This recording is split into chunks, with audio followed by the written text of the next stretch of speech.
Greetings and welcome to Office Hours. If you are new here and you want to learn a little bit more about what we do, you can head over to officehours.global. Our first hour, we answer your questions on digital productions and media. And our second hour is something that we typically want to spend a little bit more time on.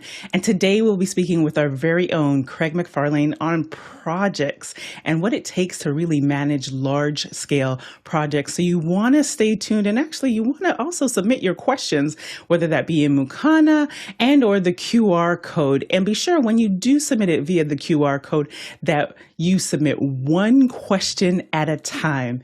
And speaking of questions, TJ, let's get this party started. Thank you, Liberty. First up today is from Douglas Carmichael. Douglas asks, what are some useful applications that can be self-hosted on a home server? TJ.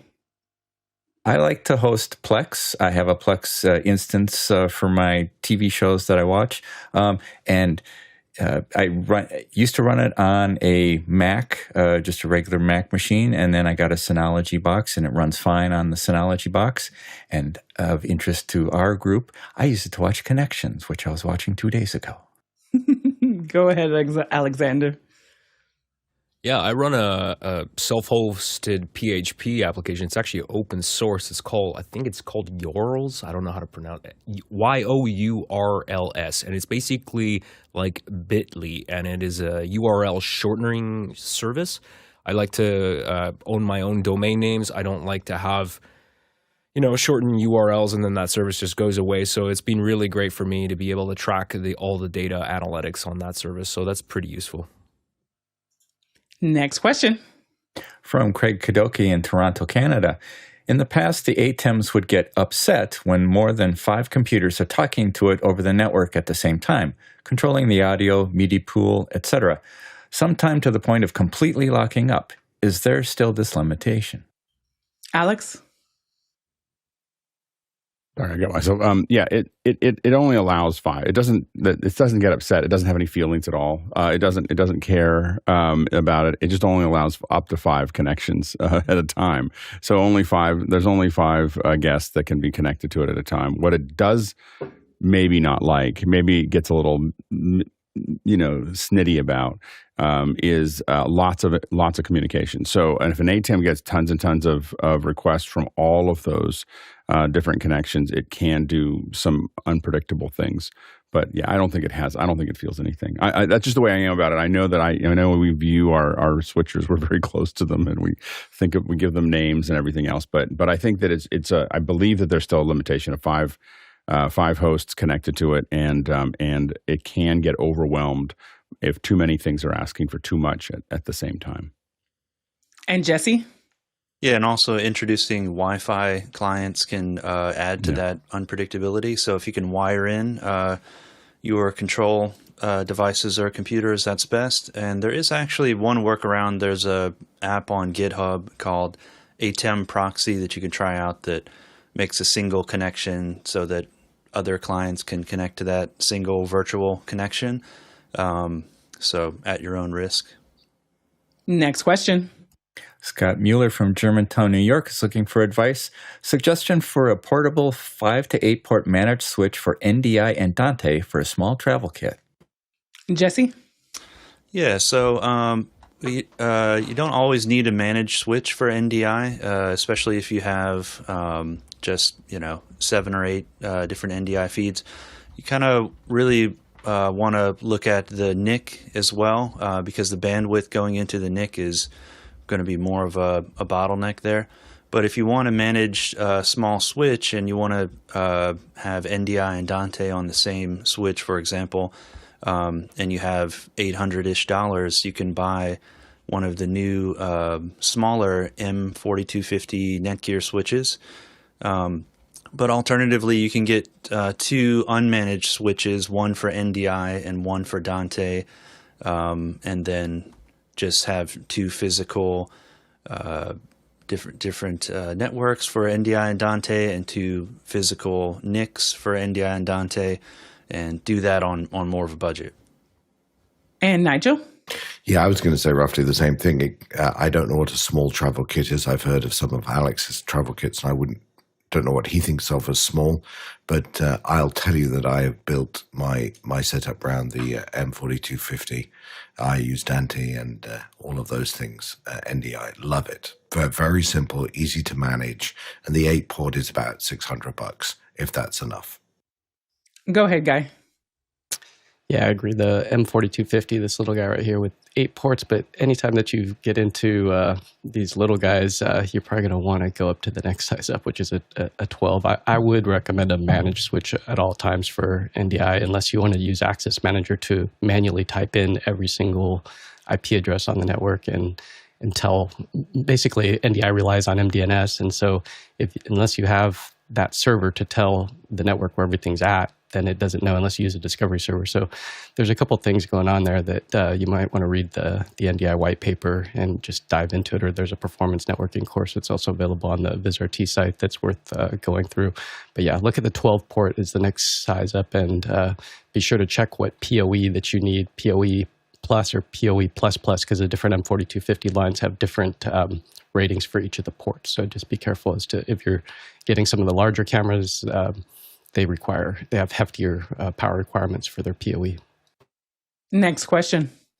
Alexander Knight from Port Coquitlam, British Columbia wants to know, I'm trying to find a solution where on my Stream Deck with Companion that I can push a button to create timecode stamp in a text file. Is it possible to pull the recording timecode from the ATEM via the API while recording? That would be amazing. Alex? Yeah, I don't know about I don't know about pulling the time code. I know that Jason Snell, I can't remember whether we did it on the show or whether it was before the show or after the show, but he has a shortcut that he fires off from a Stream Deck while he's doing podcasts that take timestamps, but these are just time of day stamps.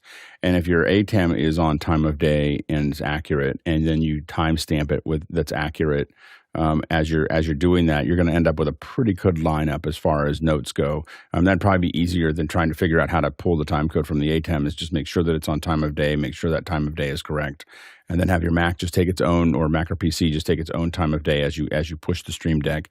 And that can be, you can use Companion, but you can also just have a keystroke that's firing off a shortcut that's then writing that into a file.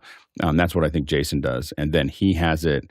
I think he has it formatted so that it comes in as markers, so you can have it, drop in as markers with an XML. So I think that I can't remember whether we talked about it on the show or whether we were talking about it before the show, but he said that's what he does during a podcast. He'll sit there and just tap on it when and he's got, it's not just that he has time code. He has what needs, like cough, edit this out. He has got different commands. So his Stream Deck has a bunch of different very common things that need, I think one of his other, but a lot of them are the common things that he would need to edit in that podcast. So he just pushes the button that needs to be pushed to, so that it just leaves that little note with a time code that he can then bring into Final Cut and cut it up. But it should work in many different applications. See Chris smiling. What do you have there? Well, I'm laughing at the irony of, I just coughed, and he hits a bunch of keyboard shortcuts to take a note. And he's like, why don't you just hit the cough switch? No, I get what you're saying. Probably Alex. Somebody else coughing, not him coughing. Whatever. He's interviewing other people. Don't ruin my punchline. Right. I like when Chris tells the story. First of all, time of day is the key to the time of day time code is the key to the thing. Also, what I used to do, and this might be what Jason is doing, is I used to use Text Expander before they went subscription. Text Expander had a way to pull the system time out. You could format it into, hour, minute, second, and hey, let's face it, I can be 30 frames off with my notes, right? So it's basically hours, minutes, seconds, colon, or colon.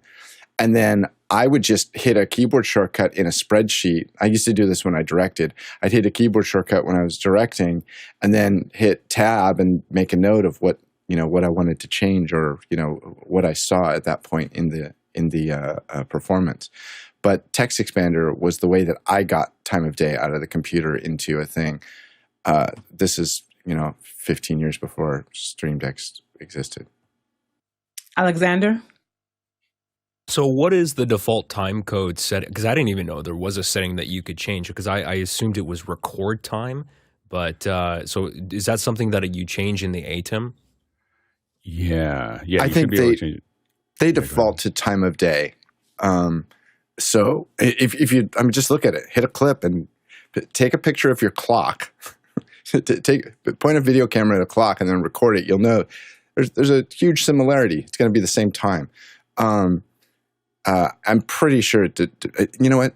Ask Jason. He reads every manual. He'll know. So I can show you it here. Hold on one second here. So this is, you'll see the time code here. So this is the time code down here, and so you have the choice of in here you have the choice of time of day or free run. So free run, you can then set it, do a preset.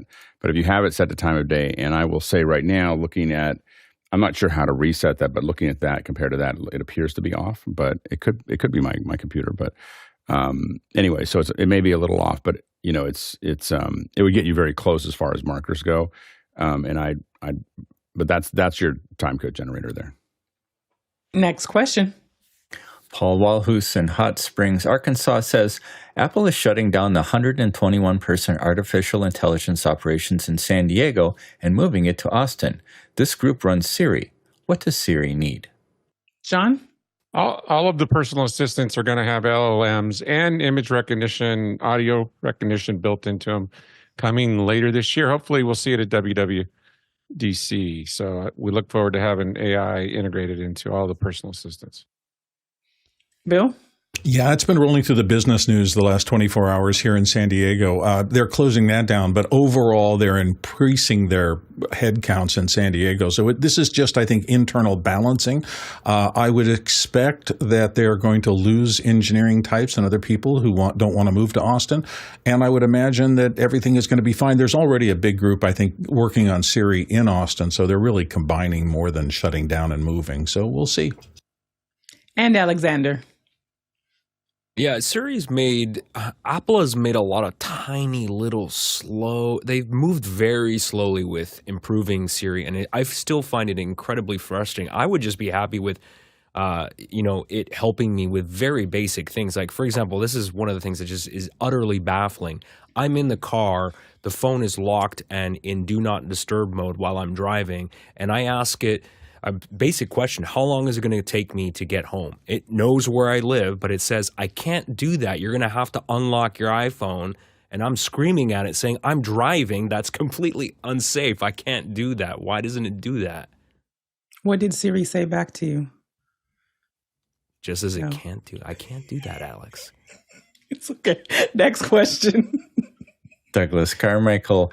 When you set an M3 MacBook Pro to low power mode, it locks the display at 60 Hz. Considering the internal LCD normally runs up to 120 Hz, would the transition to a fixed 60 Hz be noticeable for most use cases, especially audio work and video editing? CJ. Yeah, the key there is up to 120 hertz. That liquid display or ProMotion display is a variable range that they use. So when you're scrolling or on text or you're doing something that has a lot of motion, those slow-mo animations, if you hold down your shift key, those sorts of things might ramp up to 120 hertz. But if you're stuck at 60, most people won't notice. I think if you were to go from 60 to 30, there would be a huge drop-off. But 120 to 60, and being that it's 120 some of the time, I think you're going to be okay.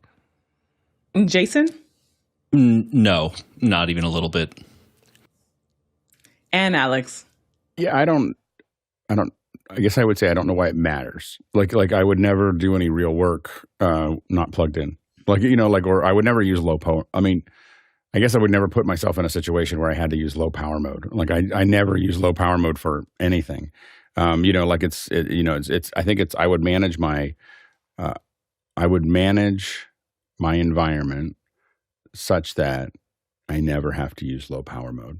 Like because it affects so many things in the subsystems that there's no way you could actually do production. You can check email with it, but that's it. Like I would never use low power mode for anything other than like email on a long flight. So that's, so if you're doing anything where you care about it being 60 or 120 or 30 or whatever it is, then don't do that. So I guess I would. That's what I would say there. Next question.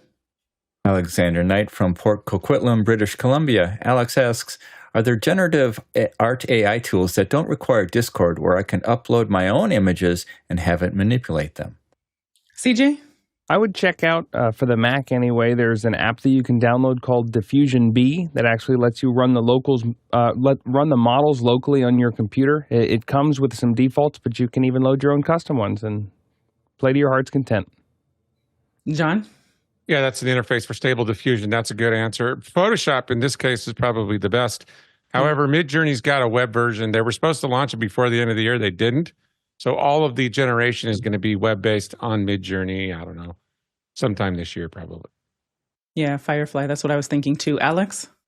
Yeah, nothing's as good as Midjourney right now when it comes to images. So I mean, you can unless you're really going to train it on a very specific model with lots and lots and lots and lots of images. The problem is that Midjourney's ability to generate photorealism or any kind of ism, that when it comes to images is so much higher than everyone else right now that I don't know if I would try to do something else until they come out with a web version. Alexander? I've tried Midjourney a couple of times. It's still pretty green. The thing that makes me not want to use it, that I find incredibly frustrating, is that there's just too much going on with multiple people. And so I'll hit a command and then suddenly I have to scroll up to try to find it because people you avoid that. You need to pay for it, and then it's amazing. like for free, you're gonna have a hard time. But I can't tell you. Just pay for the $15 one. You can always go on slow mode. If you pay the $15 a month one, I think it's $15. It's a base one. I hit the cap pretty quickly, but the and if you buy it, if you're willing to buy it by the year, you save a lot of money. On all of these, it's pretty significant input. But then you can put it on private mode, and you can have it. It's just a bot. When you use Midjourney, when I use Midjourney, it's just a bot that I'm talking to, like I would talk to anyone else on Discord. So I'm just making requests to that bot, and if you have it on fast mode, you're paying for it. If you have it on slow mode or whatever they call it, regular mode, you're not paying for it. It just takes a long time to get there. But the chaos, if you're trying to do it inside of their forums, that's just chaos. That's just there to have you see that it does cool things. But then after that, it's really designed for you to move on to the paid version.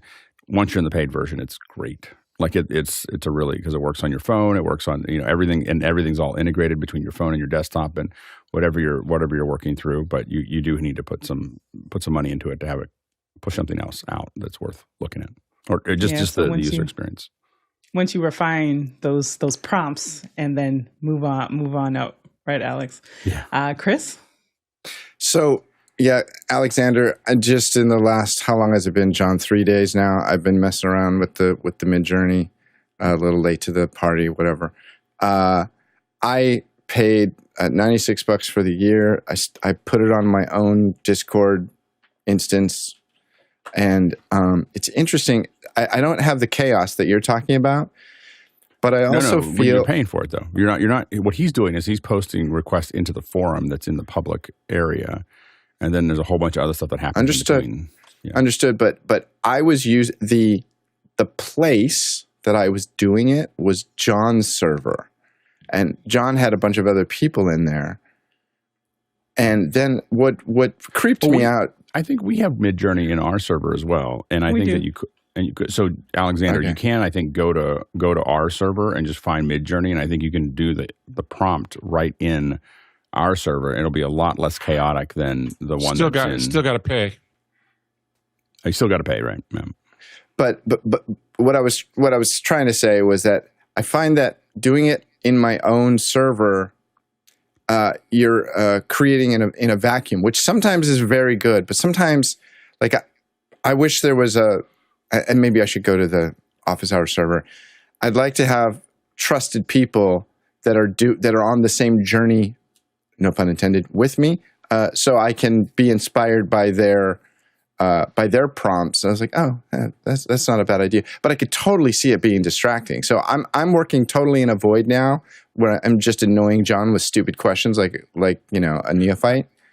I will say that I dig through other people. The main reason to be on the Midjourney server is to look at what everybody else is prompting, because you look at the images, you just scroll through the images, and when you see a good one, especially the daily, there's a daily challenge, which there'll be millions of, or hundreds of thousands. You just kind of scroll through them, and you see one, but they all have the prompts in them, and so you can sit there and look at it and go, oh, what did they do there? Oh, I see. Like I learned, and then the other thing is Chase Lean, I think is his name on Twitter.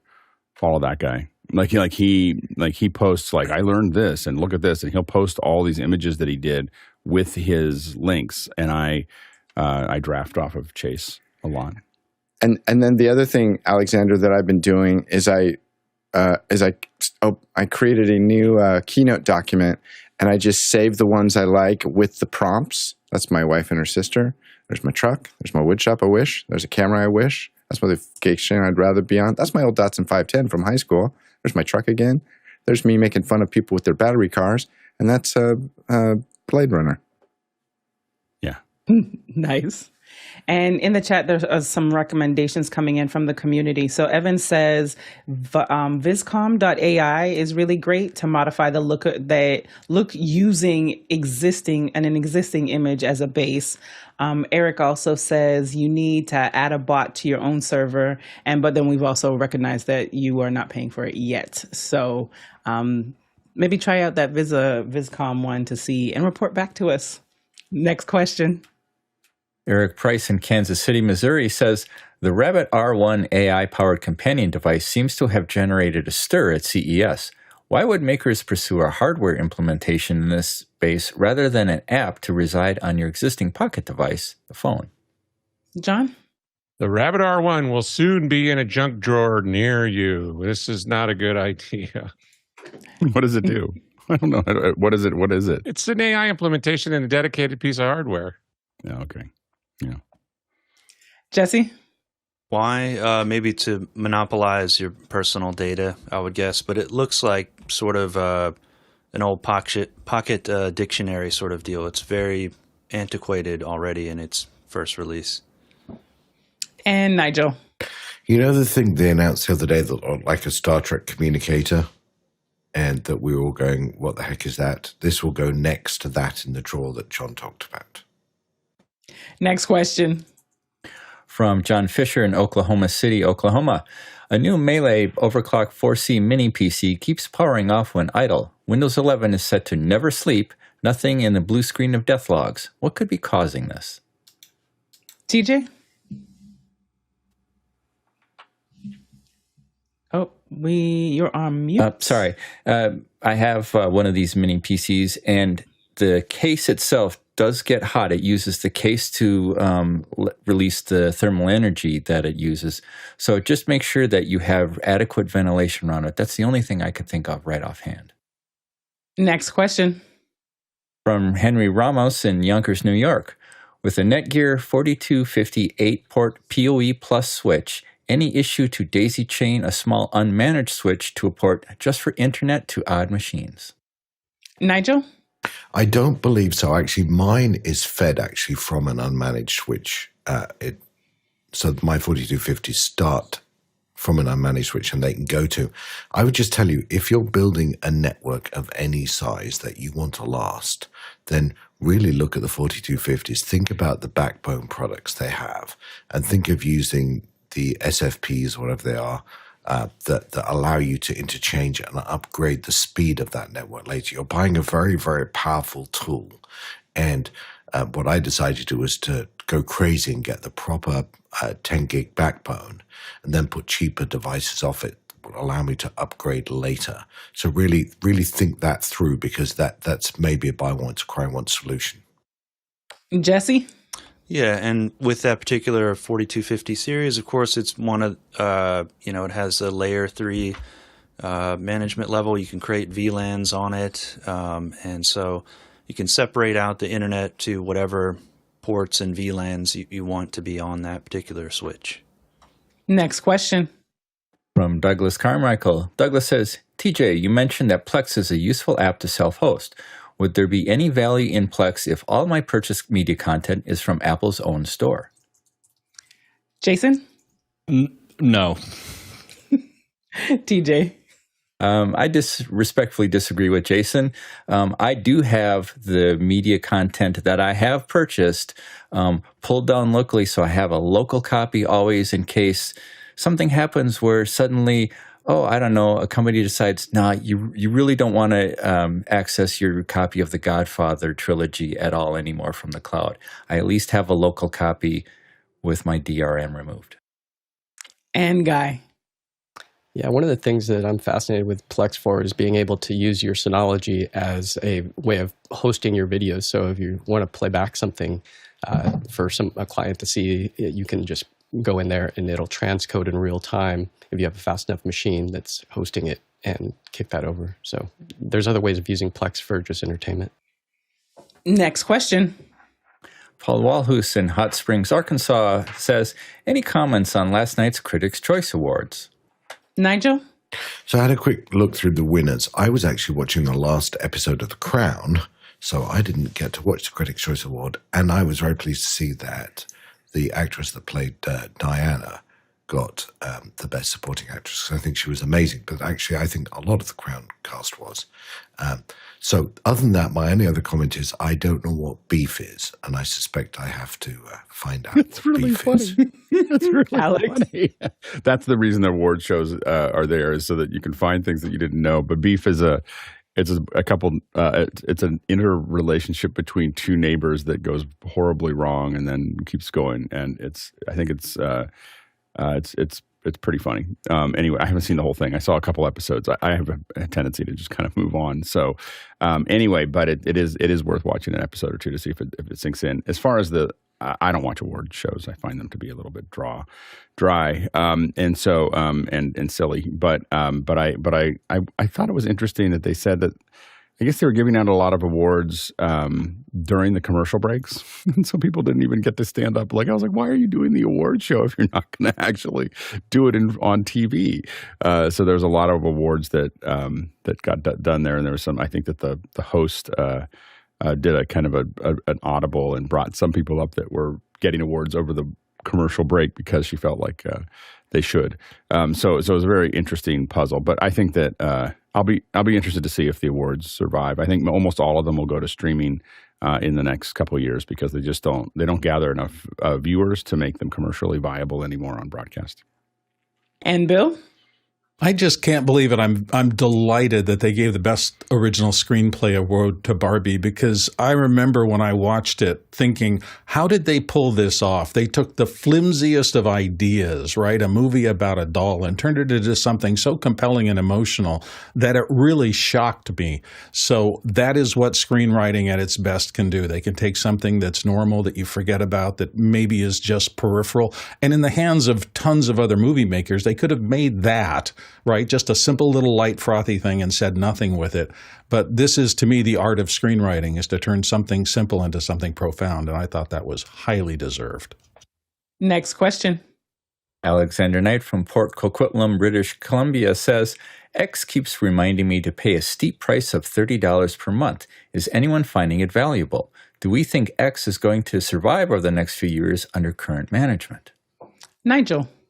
So I don't pay $30, so I'm not quite sure what that is, but I am paying the $16, which I upgraded from $8. And I'll tell you why I find it valuable. I have been on Twitter for a long time, and I have it well organized and well sorted into reading lists and management. So I don't see most of the rubbish that everybody else gets offended by. I have a very set of lists that I read every day. I don't want to see the adverts. I'm interested in the AI that they're starting to do. So $16 is a lot of money a month to pay for that. But I spend an hour a day on it. So I'm willing to do it the same way that I'm willing to pay for YouTube not to show me any adverts. But if you are more price sensitive to it and you haven't got it organized in a way that is easy and productive for you to use to get the information you need rather than the rubbish that somebody else wants to provide, then it would strike me as an expensive tool at that point. Bill? Yeah, I never was seriously into it, and my feed got so clogged up with junk that I just literally dumped it. Haven't been on it since the big transition, and I see no reason to go back unless somebody who I really respect tells me it's become something other than it is now. Alex? It's my primary platform. And I don't really, whatever is going, this is where I have the most followers. And so it's just like, that's where I go check it in all the time there. And, there's a lot of things that have been kind of messy over the last year, but it's not like I don't have anywhere else to go. So I think that what I will say though is I don't even know how to upgrade. So I'm in Premium. I don't even know how to get to Premium Plus. I don't know where to find it. You go into your settings, you go to Premium. It says you're on Premium. It says Manage. You click on Manage. This is the problem that they have right now. Is not quite enough engineering. And Premium is the which one? The 16 I'm paying $8 a month. Okay, but I can't find a place to change that number. It's. You just got really excited knowing there was another level. I was like, there's another level, but I can't find it. I don't know where it is. Well, Nigel's coming in. Go on the web. Go on the web, Alex. Oh yeah, I'm on the web. Yeah, I'm on the web version. So, I see a button I can push here. Yeah, it's not working today. So this is if they want to be because I went to look to see whether there was another level above 16 that I was paying for this 30. And it just says reload the page, and nothing happens. So if they want to be a transaction engine, so look, there's a model of Twitter here that picks up from what he was doing at PayPal and takes it another step forward. I don't know whether that's what I've been saying for a year and a half. Right. I don't know if he can do it, but if he can, and it becomes an honest broker, which seems like a long journey for transactions, I think this will be a very interesting idea. But from day to day, changing your premium is really hard to do if the code is or isn't working. So if you load it today, because I just tried it, it says not working, please reload. It doesn't even tell me it's not working. It just doesn't give me any options. It says upgrade to Premium Plus, and I click on it and it says you're in Premium. And I'm like, okay. All right, Nigel, if you'd like to pay $32 a month, you can send it to me, and I'll take care of it. What were you saying, Nigel? Though, what were you going to say about the? I said earlier when I looked, it brought up a screen for me because I was saying change my plan, and it wouldn't allow me to change my plan. Not that I was going to. It's not even not allowing me. It just says you're in Premium Plus. It says you're active. It doesn't give me any place to actually increase. Anyway, it's funny. Next question. From Robert Cutshaw in Atlanta, Georgia. Robert says, I'm finding Dante Virtual Sound Card on a Mac Studio to be very flaky. I have to restart it every few days and have to reboot the computer every couple of weeks just to keep it working. Anyone else having these issues? Jesse? Yes. So it's the nature of Dante Virtual Sound Card. Some would say it's somewhat akin to fire starting spontaneously in a dumpster. But if you use something like hardware, one of these guys would do an Avio. Basically, it's about $160. It has a little chip inside of it that generates the time, and it's a precision time protocol, and that will create some reliability on your system. But you got to spend a little bit more money, and then use the same Dante controller software to do your routing and stuff like that. Alex? Jesse said it in a nice way, but I'll say it in a more flat way. You cannot use Dante Virtual Sound Card without a piece of hardware in the pipeline. You have to have a piece of hardware on the network. It will never work correctly, and you should never rely on it for anything if you do not have one piece of hardware with that little chip that Jesse was talking about. So it's a good point that Jesse made. And I'll be less diplomatic than Jesse was about it, but it is you may still have to kick it every once in a while. So I find I have it on all my computers here. So I've got 5 computers that are all on Dante Virtual Sound Card, so I can pass audio back and forth. But I also have this 205 that has a chip in it, and it's in the network, and so it kind of keeps everything clocked together. But you cannot use it without a piece of hardware. So you got to figure out what hardware you want that is on Dante, but it needs that chip. To stay stable, or it'll destabilize. No matter what they tell you on their website, you cannot use it without one of those hardware chips on the network. John? 100%. You have to have a hardware clock. The other problem is they have marginal support for 10 gig networks. Isn't the Studio 10 gig Ethernet, Alex? So I have 10 gig on my iMac Pro, and it doesn't work at all on that adapter. You have to have a third-party 1 gig adapter in order for DVS to work. Mine's working fine. I mean, I have my Studio has 10 gig. The other ones I think are just, I guess they're all 10 gig. They've had issues with 10 gig adapters. Yeah, I haven't had any they're all plugged straight into the Ethernets that are in the in the computers, and they're all working just fine for me. So I haven't had any issues. I do have to restart it every once in a while. I have a tendency when I'm going to use it, when I'm about to do a presentation or I'm about to do something that's going to use the audio, I have a tendency to I don't restart the computer or restart Dante. I just turn it off and turn it back on again. So I just go off, on, and then it's just touching it. That's a technical term, like touch the thing and turn it off, turn it on, and then it's fine. That's been my experience anyway. And Nigel? Yeah, I have my whole system set on Dante, including my X32. And in theory, you should be able to turn everything on and it just works. My advice is there's a pre-flight check you want to go through. You want to check everything because things come and go. And that's even with an M4250 network where it's all outside of the rest of the network. And by the way, on your Dante virtual sound card, if it's on the same network as the rest of your data stuff, that's going to make it very flaky and going to make it almost impossible to see, mostly in controller. And by the way, the other thing is that I when I do anything that matters, like so if I'm doing my presentation or I'm doing like the gray matter show, I restart everything that's connected to everything I'm going to be using. I restart like an hour before as I start doing the setup, just to make sure that everything's fresh. And just there's a lot of conversation going on in the chat, but I'll point out one. Mickey says built-in Ethernet on Macs are not recommended for Dante 10 gig or not. So just adding that there. And for our producers, this is a great time for you to submit any questions that you have before we head into the second hour today. And also remember that you can vote them up. Or if there's a question that you're like, we should save that for another show, then you can vote in the opposite direction. Next question. From Funsak Dorji in Dharamshala, India. Funsak says, I have read that MOV, metal oxide varistor, helps in protecting your appliances against surge. Can panelists advise how to solder the MOV in your electrical socket board? Thanks. Jason? Sure. Just understand that I've never actually had to add one of these, but if you look at it, just the standard way that this is done, and that QR code goes to this website, it needs to be parallel to and then in line with any ground. So, however you're doing it, you need to basically use it to bypass and get around the ground of the circuit you're trying to protect. Alex? And I would highly recommend a surge protector or a UPS before I started soldering stuff into the socket. Like, so I know that it'd be less expensive to do this because these aren't very expensive, but I would highly recommend having something that's pre-built that way as opposed to something that I would not solder something into the electrical socket board. I would not recommend that. Next question. Liberty White from Atlanta, Georgia says, Guy, now that you are back from CES and have had time to decompress, what are your thoughts? Breakout moments for you? What should we keep our eyes on? I'm going to jump to Guy first, and then we'll come back to you, Harshi.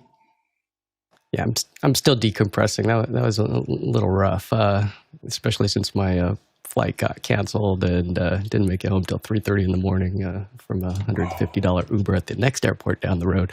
But yeah, that's a reminder of why you don't want to travel and drop a couple grand on hotels and blah blah blah. So being able to bring the show to people, it's a big reminder of the hassle of travel. And if we can get people 80% there versus broadcast 99%, how is that done? And so it just formed a lot of questions on that flight, and sitting in the waiting area at the airport. It just got me thinking, just how can we do this not at the Sony FR7 level, but at the less expensive level? Because it just means that we can cover more shows, and because otherwise we're just not going to get done. And so that's the epiphany, was just like, okay, Concrete World's coming up, like, will it get any coverage? Because nobody's going to do this stuff. It's just not going to get done. And if you could do it with less people, then you don't have the airfare, the meals, the hotel expenses. But the other thing was just how to get better internet. We had the Disaster Group modem, which is 4G, and I was wishing that I had a couple 5G plug-in stick modems, because I could have plugged in 3 of those and got even better cell service. Otherwise, again, it's live view. There was lots of news crews with live views. In fact, I talked to one of them, and he was doing something kind of interesting. He was shooting a booth that was empty. And I was like, dude, what are you doing? Is that a LiveView LU800? He's like, no, I'm uploading to the network. So the way that they work it is they don't upload the files. They just play back in real time back to the station. So that was another epiphany, was just like, hey, you don't have to transfer files. You can just play it back from another spot later on, and then they can go and edit it. So that was another epiphany, was just how the pros do this stuff, in fact, we even got to talk to one of the news crews as they went live. That was another cool thing. That was a happy accident along the way. We got to hear about their IFB, and he just pulled out his phone, and he's like, oh, I'm just using comms through the live view. He's like, that's how the station, he pulls out his iPhone. It's got the little tail cable, and he's got his in-ear, and, camera op has the same earpiece, and they're just jamming that way. So it's interesting to see how the pros are doing it and getting feedback, especially from people like TJ that were there and just saying like, hey, go over to this booth. And the next thing you know, we're talking to somebody who did the largest TikTok ever. Like nice. It was like 30 million views. So we got to talk to the F1 guy. They were doing 12K cameras in an array around the top of vehicles for those virtual sets like we saw at NAB. So there was a lot of stuff there that were just, again, happy accidents rather than well scripted. It was just like, go over here, go over there. And so those are a few of the things that were cool. Oh, yeah, and that Sony Torchlight, that's another thing where they're scanning the environment with geodata. So they have some cameras, they couldn't talk about what they were, but they scanned an environment that was, in this case, it was, I think, some hills in Los Angeles. And then they coupled it with Google data, and then they were able to put you in this virtual world so that it's always magic hour. You can select what lens. You could say, I want a Cabrio 19 to 120 and or 19 to 90. You could select your lens, and you're moving around in this space at this time of day that's always perfect. It's not raining. It's not too cloudy. You're not freaking out because you're losing daylight. So something to watch out for is Sony Torchlight and how we could utilize Unreal Engine because it's free. You can just download Unreal and, well, you need a fast computer, but seeing stuff like that, it's just, it always blows my mind to go to CS and get a taste of what's out there. It's expensive at first, millions of dollars, and then all of a sudden it drops down to something reasonable. Nice. Thank you so much for sharing all that, Harshid. Yeah, I just wanted to say thank you, Guy. And you were so descriptive with everything as far as going through the booths. So again, our experience between after hours and having people control the camera with the IVI and 360 link, just incredible coverage. So just thank you so much for both, being interactive with us and people on the floor and all the miles you put on those shoes, man. Hopefully you have some more green juice up there. So thank you. Bill? I'm just curious. They did that big rebuild at the convention center over the last few years during the pandemic, and I wondered if connectivity, general cell phone connectivity, and what you were using to reach out has gotten any better. It used to be pretty marginal, particularly in the central hall and some areas like that. So Alex warned us, the Panasonic booth, it's that dead area, and we decided to go for it anyway. We went in there. Yeah, exactly. That's just that. I know exactly where that is. It's just it's too much concrete, too much rebar. Yeah. Panasonic was very kind to us. We spent a significant amount of time in there talking about the Lumix cameras. I was impressed with their knowledge and just they were cool. They were really nice, as opposed to, I'm not going to name the other manufacturer that basically booted us out of the booth or tried to run us out of there pretty quick. But as far as connectivity, I went into the Nikon booth because our wheels were too small to get through their plush carpet. So I had to go in there with my cell phone, and that was a 5G AT&T cell phone. And they told me when I came back to the cart that I had dropped out significantly as I went to certain areas, because I went to find that telescope that you went to see, Alex, which is also very cool, which you should go take a look at. It's pretty amazing. So I went over there, we talked to the guy, but it was one cell signal, so that tells you if you can figure out a way to get a combination of Wi-Fi, combination of LTE, or a hard line with a Unify or some kind of air fiber that can throw around the whole floor, which if we can get a booth at NAB, then we can get some air fiber and we'll never have connectivity problems whatsoever. We'll just blast the place. And so, or big live view or big pterodactyls with Rangers, and we'll just blast the floor. So it's all about just who wants to loan us some stuff, or what can we rent, or who could hook us up. And did you find good areas where if somebody went and shot a little story and brought it back, they could maybe make a connection and get that upload done? Last time that I was there, that was called my hotel, which was the business center in the lobby. Well, that's what I was wondering if there were areas on the show floor where you could do that, as opposed to having to go back to the hotel. Yeah, the hotel was just on the corner. It was a stay bridge, I think it was. We found that there was like almost gigabit speeds, whereas everywhere else it was like 50. So it's all about the hotel. I think the new hot place is that Marriott across the street, which I'm going to try to stay at for NAB, across the street from North or West Hall, which is the new one. That's the hot place. If you can book in there, that's the place to go. It's the Marriott across from West. Nigel? Yeah, I often thought in the convention center they should change the color of the carpet depending whether you could get an AT&T signal, but that would end up looking like a checkerboard. I also think if you were an entrepreneur looking for a single man band or single person band looking for an interesting business opportunity, it seems to me what was just discussed, you could actually create a system that you could rent to people, or you could hire yourself out. So people could actually do what Guy did through a simple commercial thing that didn't require the whole production system. So it seems that's an interesting business opportunity for someone local. And Alex.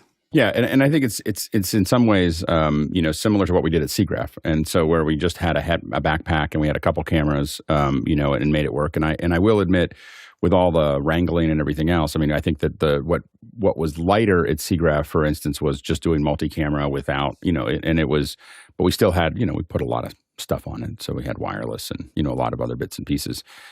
So I think that figuring that out where it's a little bit more, I do agree with Guy that figuring out a way to do it a little more off the cuff, I think is the thing of being able to wander around and find things as opposed to trying to figure it out. The expo just kind of calls to you to do what you want to do, So, and so I think that's where we are trying to get a booth at NAB. We should know this week, so we should know, and we haven't started scaling up until we know what that is. We're going to go no matter what, so we're going to cover NAB no matter what. It's just that obviously if we have a booth, it means that, as Guy said, the Teradex in the central hall will be great, so we can have super low latency and high quality and so on and so forth. And then we can still use the live view for, they're not going to cover the whole hall. So you'll be able to use the live view for all the other areas that we, and I think the live view works really well. And had I known that Guy was going to be there until right before, I would have had him take the live view to do the coverage with it. So there is a little bit more latency there. We do use, for instance, I've used store and forward. That's what I think. Well, you can either go straight to it and record it or store and forward. The advantage of store and forward is that you don't lose any frames. So if you do the live stream, if you stream straight, we've done it. I used to have 2 live views.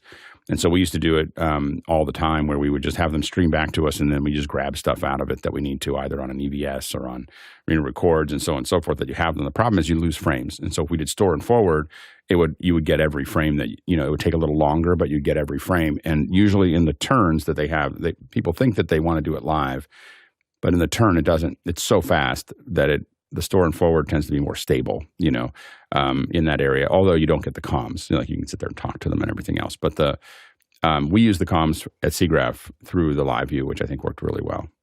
So I think that those are those work out actually well. So I'm looking forward to us continuing to experiment. I think that I love what Guy did there.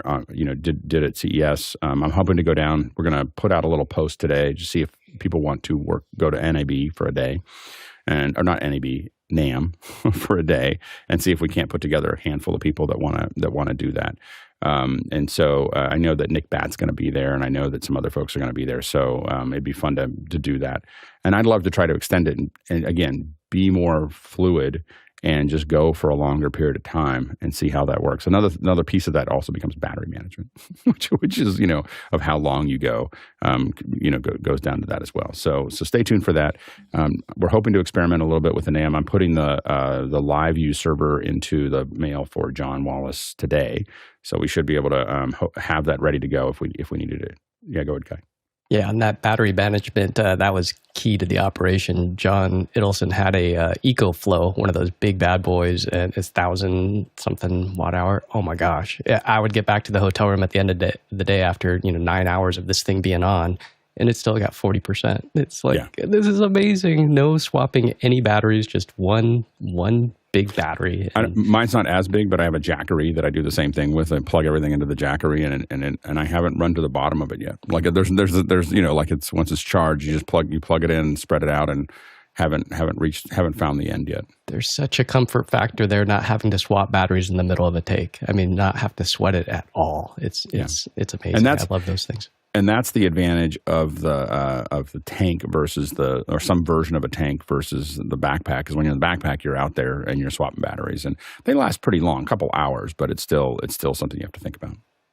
And Guy, there's questions for you in the chat coming in of where can a viewer go to view your CES coverage? Because it was live, so I don't know if did you screen record or any? Yeah, there's no records. It was one of those things where we're experimenting, and I tried to give a little bit of a heads up, but it was just an after hours, and that was kind of the FOMO thing. You get in and watch it, or you don't. So you had to be there. Next question. Guy Cochran from Seattle, Washington wants to know, are there any good alternatives to the innovative brand production carts? Jesse?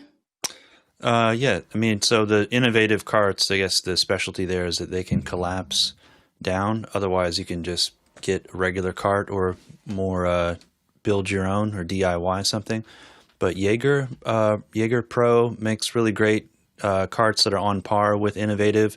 They're a little bit heavier and heavier duty. Something like it's more of like a traditional cart build, but innovative is a bit lighter and has all the functionality. But actually, in the last 5 years, there's been a lot of people copying off of innovative. So if you just look at B&H, you'll see several other cart companies that are collapsible carts. I haven't really used any of those, but there's a lot more options out there that are more affordable by $1,000 or more. Alex? Yeah, and probably the best place to take a look if you just want to look at just the carts is Film Tools. So Film Tools down in LA has just carts and hand trucks, and they've got lots of different brands here, and it's got all the different versions that you might want to use here. And if you're in LA, go to Film Tools. It's one of my favorite places to visit. Film Tools on location, now audio. I can't think of it right now, but there's a couple places that they're all in Burbank, and they're all relatively close together. But I would just go look at them in Film Tools. They're all out there. But Film Tools is where I bought most of the stuff that we've gotten when we need to have those ones that are broken down. I don't remember what the brand is. I just know we ordered them from Film Tools and had them delivered. The ones we do for moving gear, like in an airport or cart masters, they're about $1,000, and they just are indestructible. You can fold them up and check them. So we check them so we have what we need on the other end. But if you're talking about ones like what building something that you're going to build stuff onto, the first place that I would tend to go is Film Tools. Chris? It would be a fun DIY project, like Jesse mentioned. I think with 80/20 and some good wood panels for the desk, it'd be great to build. However, the innovative, the way it breaks down, that's super important. I would also consider, Guy, and I don't know why, I guess nobody does this anymore, but the good heavy duty mag liner with a top shelf is not a bad way to go, and that will fold down. You're going to have to manage the top shelf, but we used to use those in early 90s and late 80s and stuff all the time. But I would enjoy building it, but the breakdown is the hard thing. And Guy?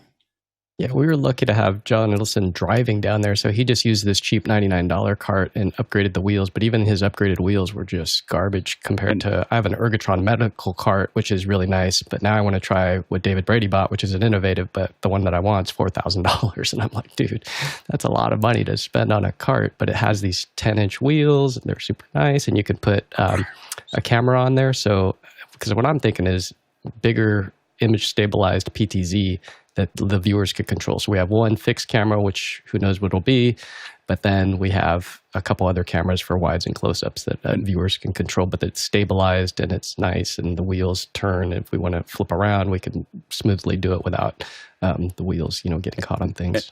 And the innovative is really good. You can see these are a lot less expensive, and they still have much better wheels than what you had before, than what you were probably using before.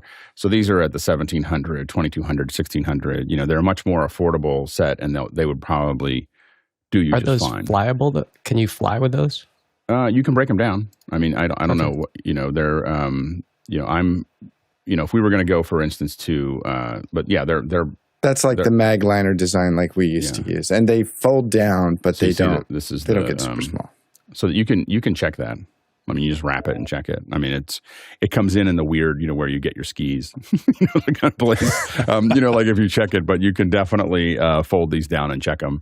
Absolutely. So they're, if you have a media pass, they'll be $50 to take it with. Alex, have you looked at the Axis, the innovative Axis, to see if that might be a more, it's a three-wheeled card from Innovative.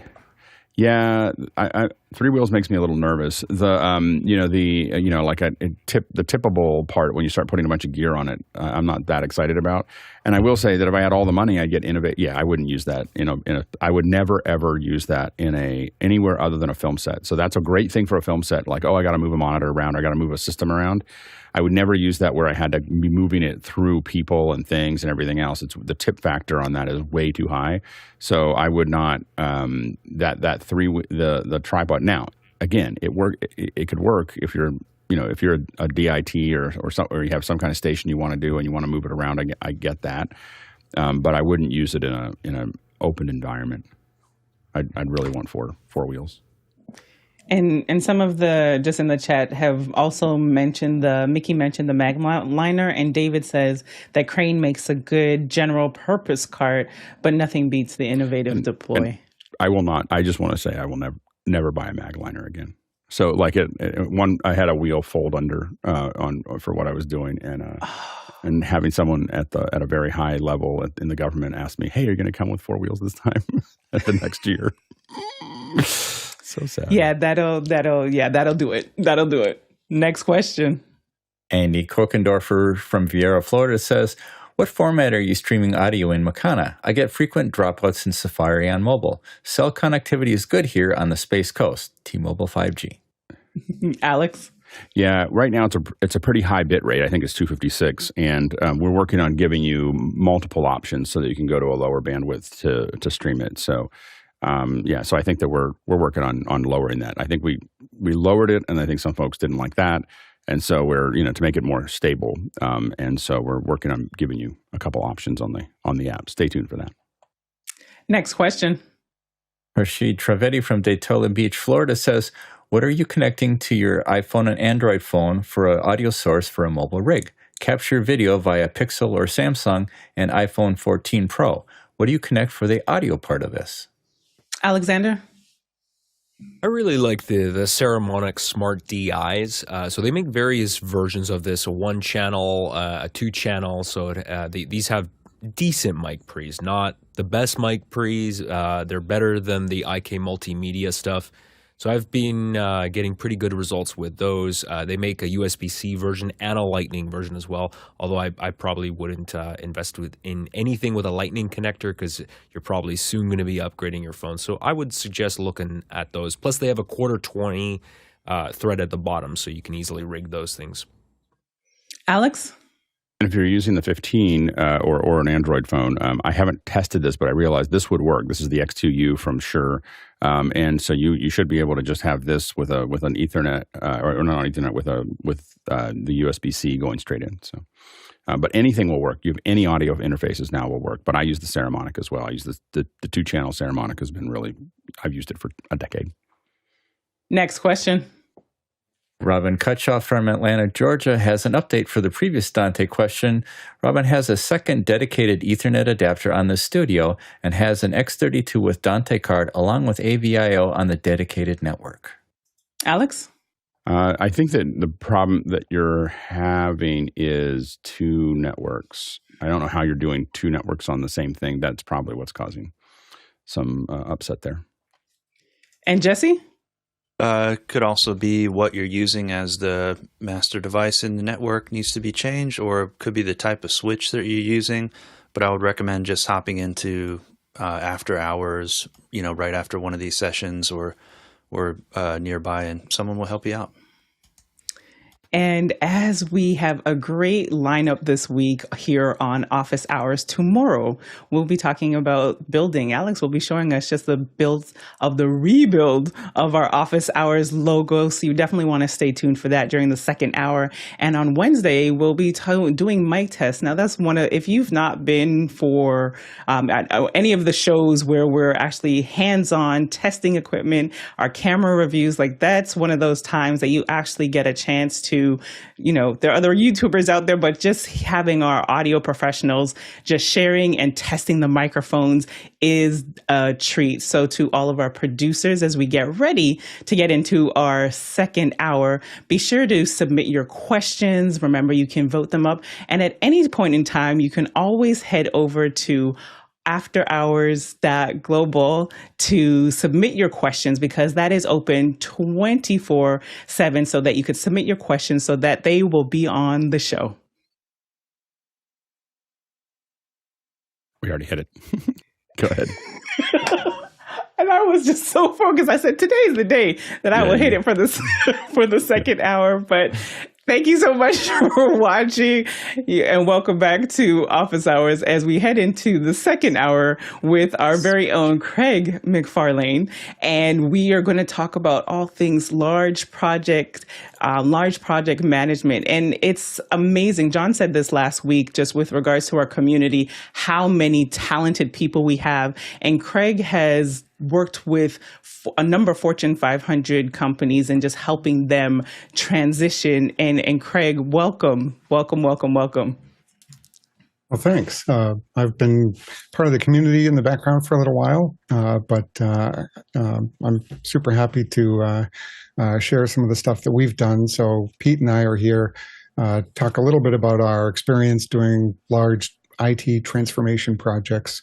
We've done it all around the globe, and our company, TDS, has a software tool, Transition Manager, that helps folks deal with these massive transformations. And, so let's start, like, that's a great place to start, like, just what that means, because we hear that language all the time, like the transformation and what it takes to actually go from one sort of infrastructure to the next one, and doing it globally as well. Because just to your point there, like, you went from doing it in-house and working at a software company, if I remember that correctly, to then moving out and to be able to do this on a global scale. So what does that entail? Yeah, so I won't go all the way back in history, but we started with the idea, we were a streaming company back in .com, and we're streaming radio stations out, a few hundred radio stations, and a whole bunch of 24/7 infrastructure. And we realized we can't continue with the current data center costs. So we wanted to move, but we couldn't shut everything down and then move it. It would take too long. And we couldn't buy a whole new set of infrastructure. So we really got stuck. And we said, there's a good business there, because we couldn't find anybody that had done it before, credibly. And so we started the company after that. And we've been doing it for about 20 years now. And we wrote some software. Actually, it's interesting, just internally, expecting that, this is going to make our team really efficient, because we're going to be able to coordinate things better. And it lasted about a couple of days before a customer said, hey, give me access to that. That's awesome. And good thing, because we realized that the biggest part isn't for us to do things. It's for everybody that's on these projects to be able to collaborate, see the data, and be able to take action on it. And so fortunately, we're in a very agile approach, and we adapted, and customers have loved it. And so so we've done projects pretty much almost in every country around the globe for over a third of the Fortune 500, and we've pivoted a few years ago to be more software centric and more partner centric, because as a small company we can't be and do everything. There's a lot of international banks and agencies that don't want to deal with a small company, and they have a preferred vendor, so it's easier for us to just go through partners. So what I'm hoping as the panel gets their questions together and we bring Pete into the conversation as well, what makes this having you both here today really well is there's the side of the project management and what it takes to actually have projects that scale based on our community, where you're going from like an ask, like say the client has an ask that now is like, oh wait, we don't necessarily have that infrastructure. So how do you do that to make sure that you still nail the project? But then there are also some business components because you've changed and adjusted your business model. So there's a lot for us to get into today. Pete, welcome. Thanks. My first time here on Office Hours. And yeah, Craig invited me at very short notice, and I'm really excited to be here. I work on helping our partners, as Craig alluded to, really know how to use Transition Manager well. And as we've kind of propagated that knowledge of the software, we've realized there's a lot of, obviously, consistency through available technology, as well as just, what we are coming to find is continuous change. Initially it was migrations, moving to a co-location, moving from one spot to the cloud, whatever the case may be, whatever your migration journey is. And really, once that job is done, or even during those jobs, other opportunities present themselves. And it's important to continue to cross silos from a communication perspective, as well as a technical understanding perspective as you go about these projects and, help businesses take advantage of the new technology that's out there. So, Craig, if you and Pete can walk us through there's a client that comes and then they say things like, okay, we have all these assets, but we don't know where to begin. If you can walk us through that process, because then that'll definitely help members in our community as we are like looking at larger projects and what it would take for us to really make sure that we hit it on the head. Right. It's really funny because almost every single client we have, every company out there, thinks they're unique and we really don't know what we're running in our data center or the cloud. We don't have a good handle on that. And turns out they actually do. It's just not in a place that everybody can see, and there's little pockets of things. And so typically what we'll do is we'll come in, there's some initiative that they say, we've got to get to the cloud, or we've got to cut costs. There's some trigger that they need to make a massive change. Maybe their current data center, the lease is up or they're shutting it down, and they need to get out, and that scares the heck out of them. Or a lot of times, even it's like hospitals, they run out of space all the time because they keep growing. And so there's some initiative that they have to do this thing and they have no idea how to do it. They're scared to heck, and they think it's going to be a train wreck. So they pull us or our partner in. And first thing we do is pull in all their data into Transition Manager. Actually, in fact, I wasn't going to do a whole big demo, but just a few screenshots I think can help. See if I can do this. So this is, you might typically have an application, and then it might connect to databases, and you can see, and this is more typical, that this is what we call our galaxy shot, where you have applications and devices, and they're all interconnected, and it can be really overwhelming to companies to understand how all these interconnect. And so we come in, we'll pull all their data from all the different systems and make sense of this by doing, automation. What am I doing wrong? There we go. Not used to working in full screen mode. So in a given application, it's got things like, the owner, a whole bunch of other attributes, and what it depends on for servers and all this sort of stuff. And we try to keep it as simple as possible because there's a lot of other tools that do similar sorts of things, from organizing their IT data, but not everybody has access to them, and they tend to be super complicated, and you need a lot of training to work in, and that's not what we saw as the important part. And so keeping the screens with a lot of information down to minimal amounts, to just what they need to make decisions on or act on is pretty much the key there.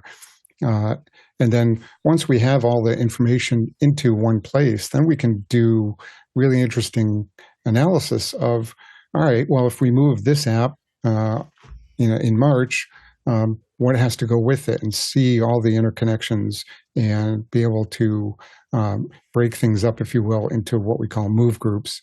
And that's, you may be transforming it in place, you may be moving it to the cloud, wherever, but to understand what depends on what. So if I shut this thing down, what is it going to impact? Is it going to, crash some application? I think that's where a lot of people get really nervous. How long does a project like this take? Because I'm remembering my days at the state, and just even if it's just webs, and not just but the website, thousands and thousands, pages. What does that project plan look like? Yeah, so it varies quite a bit. Obviously, if it depends on the size, we've dealt with some that are a few hundred servers. Servers is typically the easiest way to talk about these kind of big projects. We've done some few hundred servers all the way to a few 100,000 servers. And so those take a lot longer. But if you had, say, 1,000 servers, most hospitals, I'd say, are in the 1 to 5,000 server range.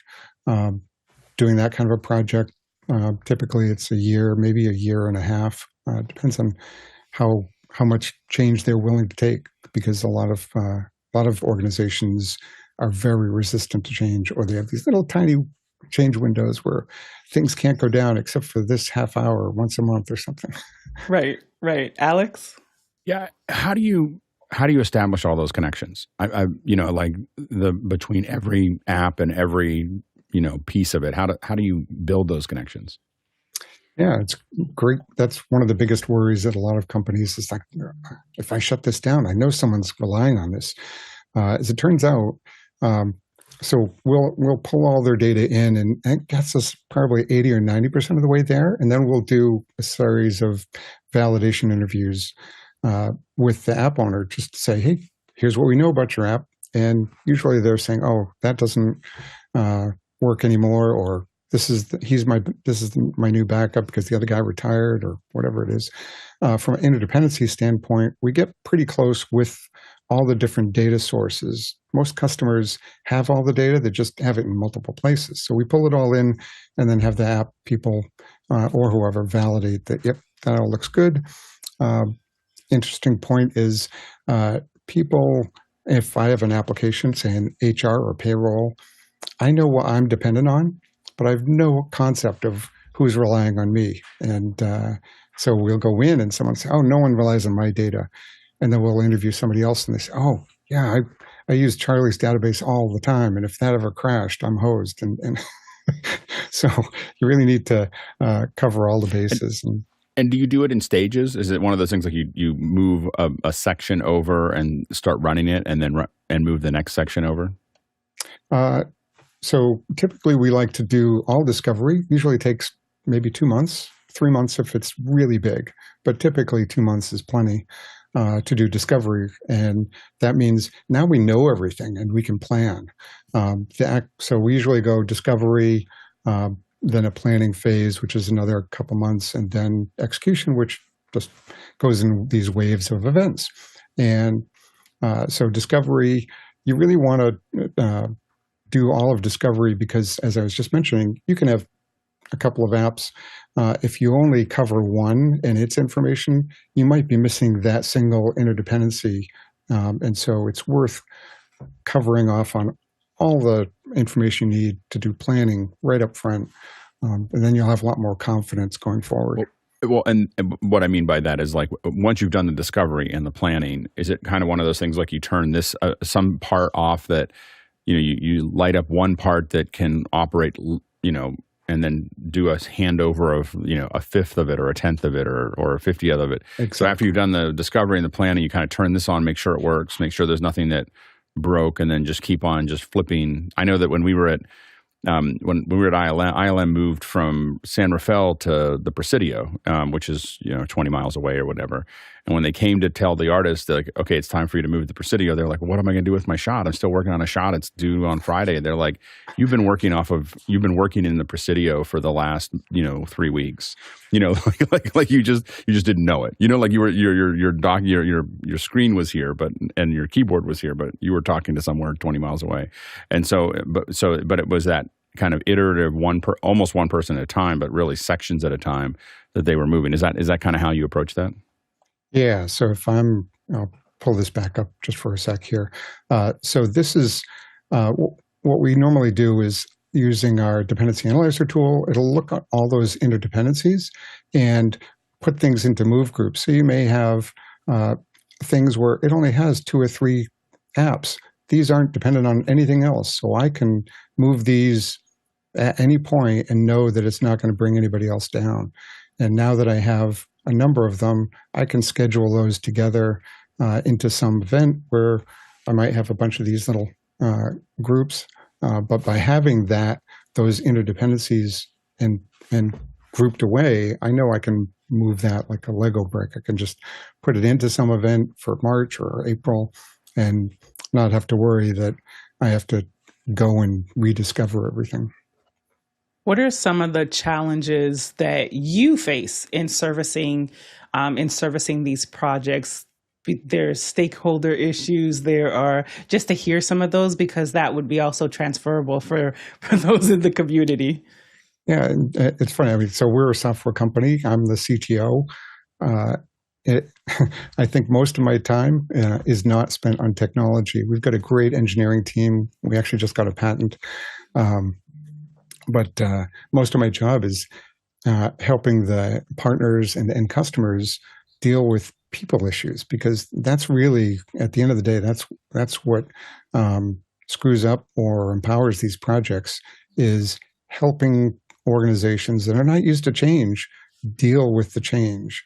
And if we can, through our software and process, help them feel more confident, what we've typically found is they can then, with that confidence, they can start moving faster, doing things better.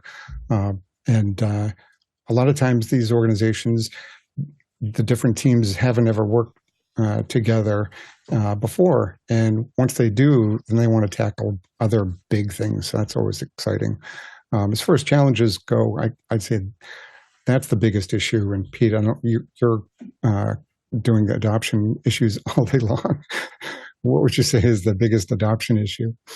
Yeah, absolutely. Certainly from a delivery perspective on individual projects, simply being able to present the juxtaposition of business stakeholders' interests and technical capabilities and options is huge, and our software facilitates that collaboration.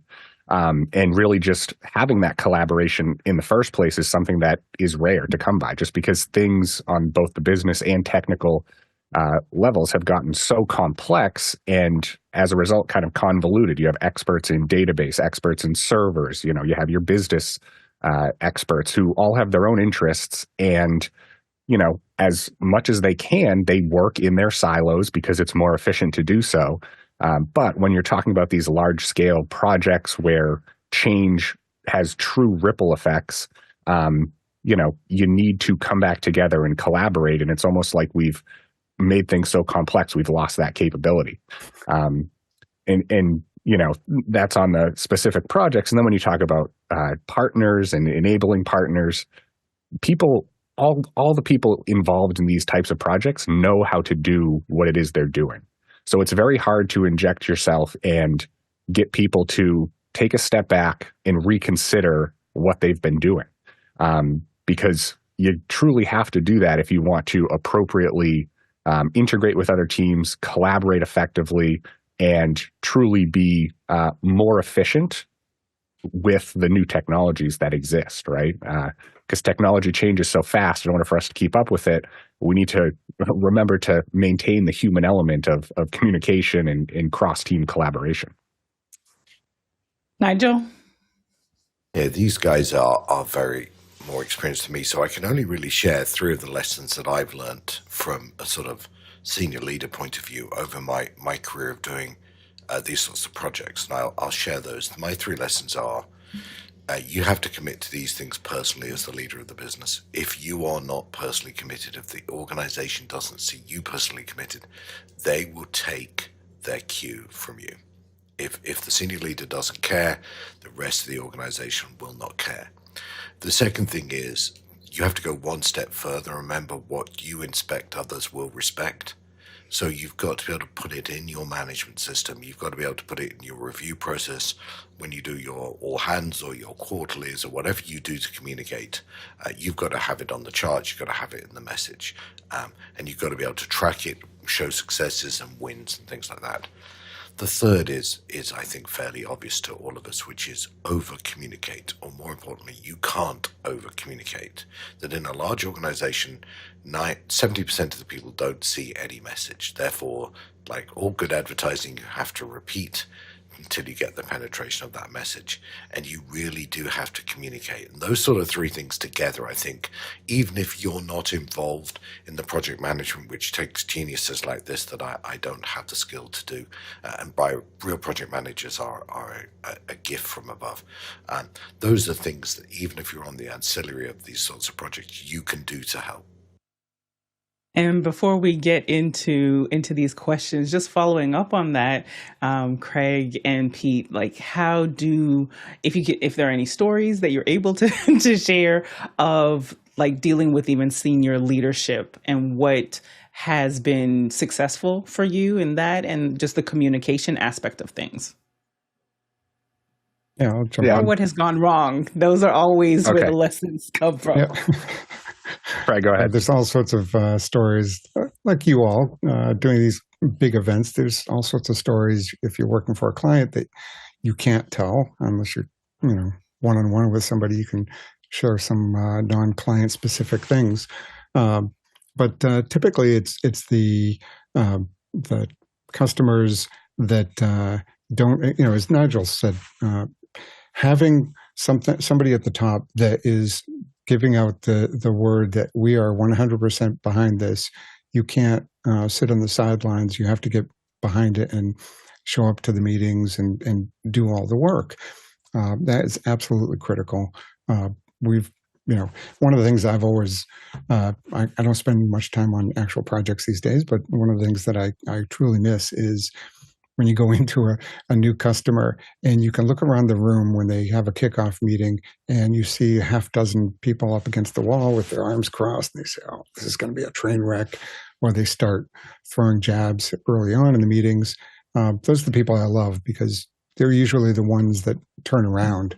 But it's the overall masses that need that encouragement and the executive sponsor to lay it down that, yes, we are doing this. We're going to the cloud. We're moving to whatever it is, and making sure that they know they can't avoid it. Go ahead, Pete.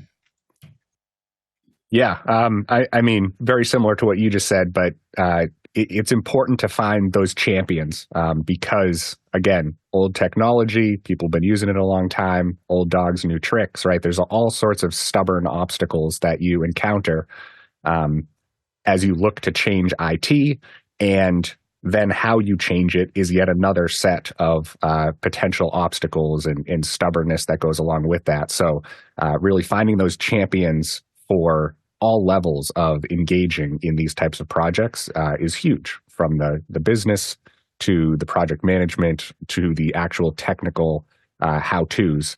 It's important to find those champions and befriend them and take advantage of their authority, so to speak.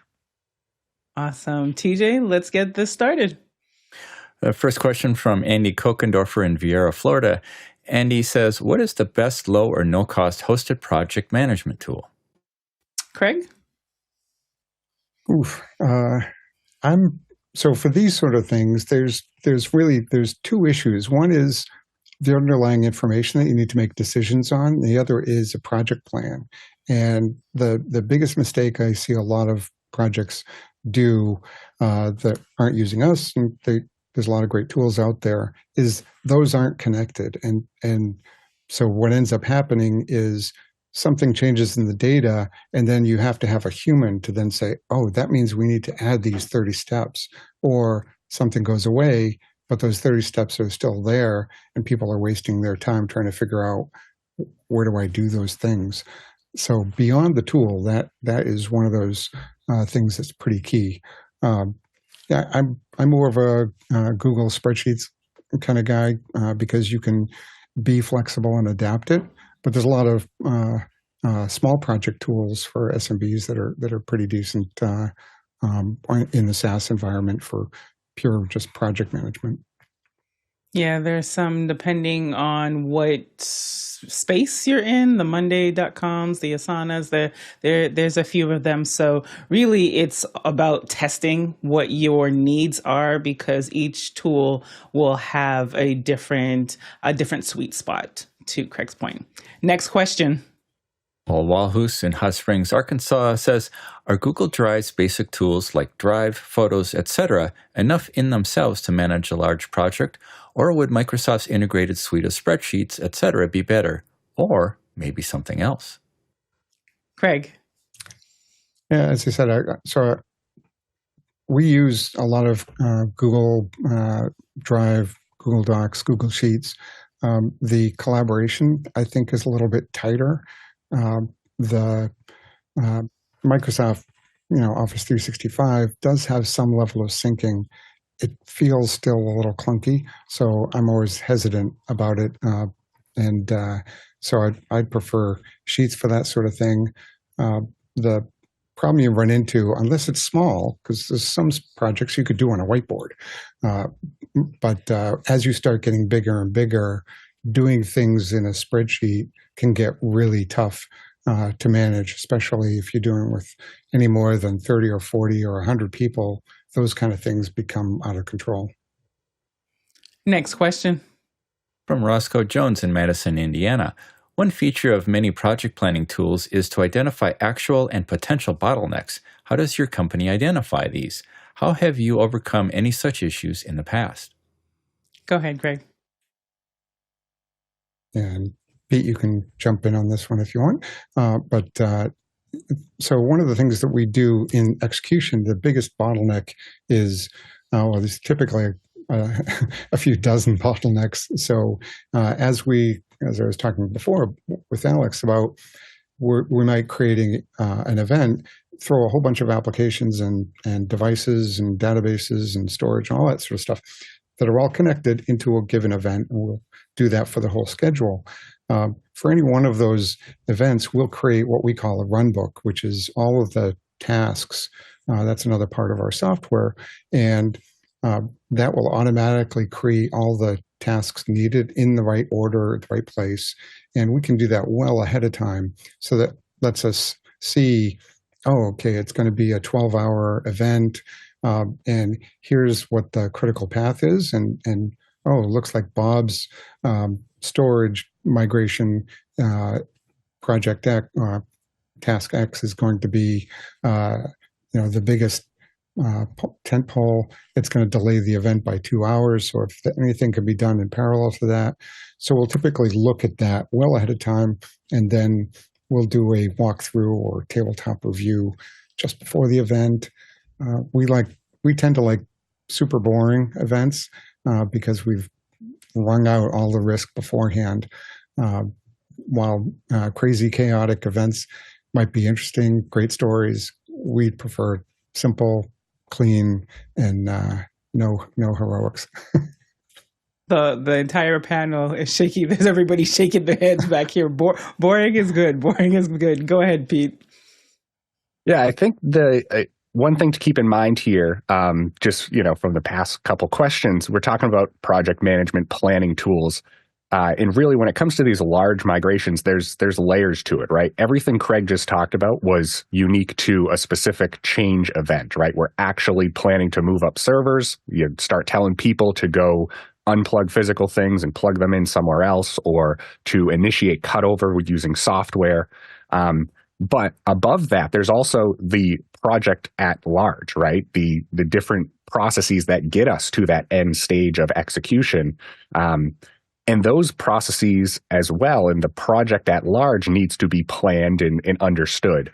So one thing that's important throughout all of these layers of planning is a consistent understanding of what you're dealing with, i.e. the IT environment, as well as a consistent way to talk about all of the different facets of it, right? And Craig alluded to that with all the interdependencies between the actual technical things. But again, from a business perspective, there are different priorities, right? What apps do we have to move at a certain time? What apps can't we move at a certain time, right? You don't want to move your payroll system when people are supposed to get paid, for example. That's an example we always use. And really making sure that from top to bottom, end to end, whether it's the entire project or these, smaller one-piece parts of the project, all of that needs to be planned, and it's all based on the same business and technical data that are driving our decisions. Next question. From Robert Sababadi in Poland. Robert says, can you talk through pre-event testing for large events? Do you rehearse with the host, moderators, speakers, etc.? What do you tech test, and do you record and look at rehearsals to look at things to improve upon? Craig, I'm not sure. Yeah, go ahead. Oh, so it's interesting. We had a chat before coming on about how media and concerts or other streaming kind of events, how it's super similar to the stuff that Pete and I and our company does.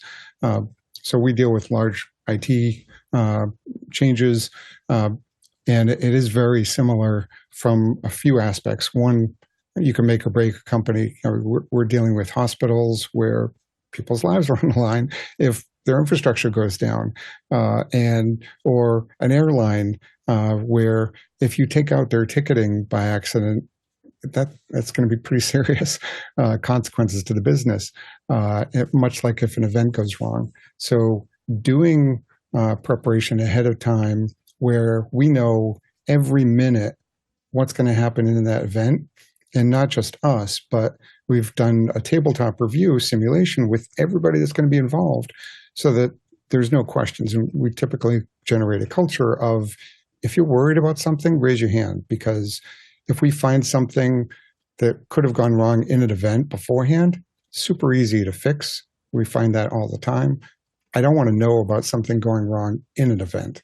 And so creating that culture of everybody being worried about stuff with hundreds of eyes looking at it beforehand, then when it comes to the event itself, it's like, oh yeah, this is exactly how we planned.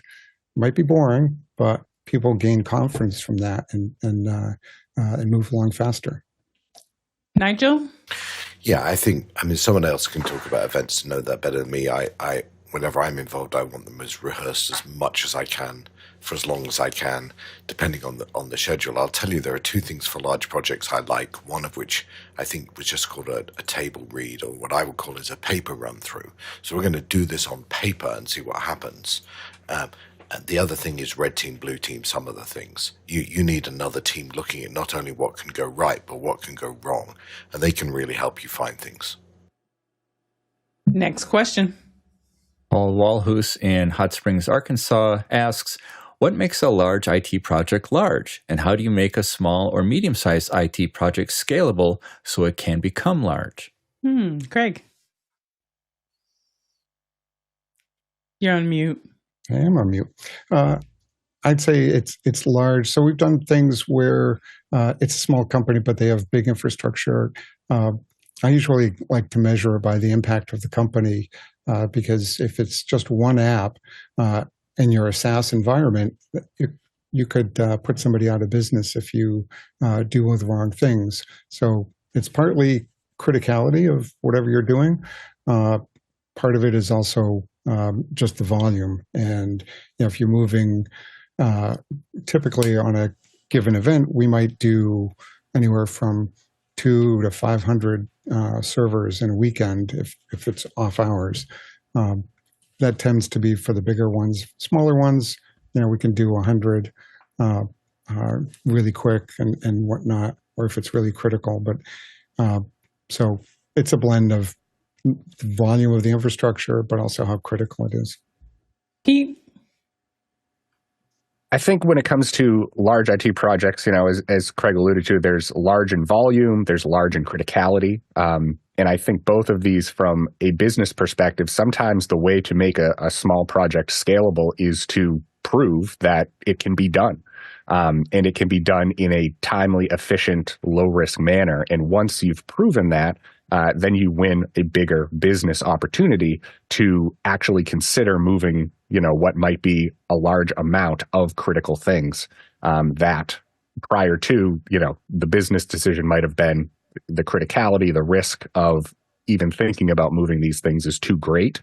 So sometimes just understanding what can be done and actually working to implement a low-risk solution to that can turn a otherwise large, daunting IT project into something that is really attainable and attainable in an appropriate amount of time. Next question. Douglas Carmichael says, when crewing larger events, can it be useful to have liaisons between departments, security, for example, on the showrun crew to streamline communication during the event? Craig? Yeah, I'd say it's helpful in the event. It's even more helpful to have it done ahead of time so that because you can't necessarily have, you need somebody to represent each of the different, teams, if you will. So whether it's database people or customer relations or whoever, but having somebody that can represent them means that everybody doesn't have to come to the meeting, because part of the point of our software and our approach is to save effort. And so if everybody has to come to every meeting, it's going to be a waste. And the events themselves are going to be super long.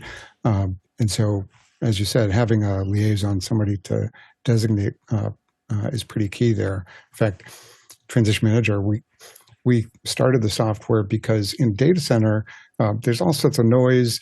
A lot of times cell phones don't work very well. And so one of the initial needs was, hey, we need to be able to communicate to everybody wherever they are because cell phones aren't working. We need to be able to tell someone, unrack server 12, not server 300, and those sort of things.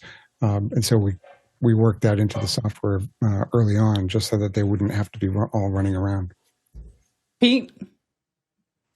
You never want a single point of failure when you speak to liaisons, but also with a liaison, you could, maximize efficiency immensely, depending on the actual scale of your resource teams. So there's always, a cost benefit to, do we funnel all of these, executable tasks through a single person who will then dole out that responsibility to the team? Or on the other hand, do you, speak to all of those people individually somehow, sending them the task responsibilities?